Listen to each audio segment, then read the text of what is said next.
Welcome back to another technical deep dive here in the debug zone.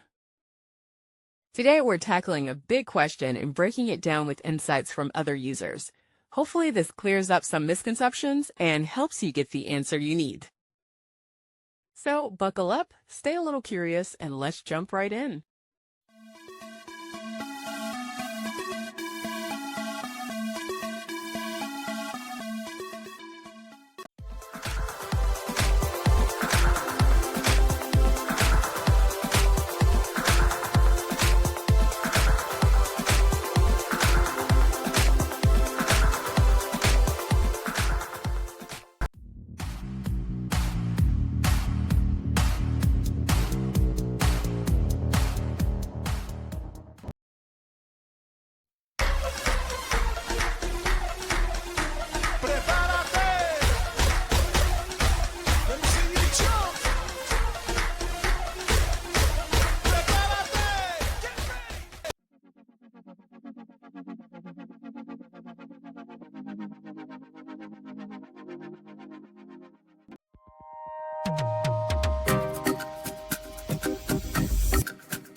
And that's a wrap.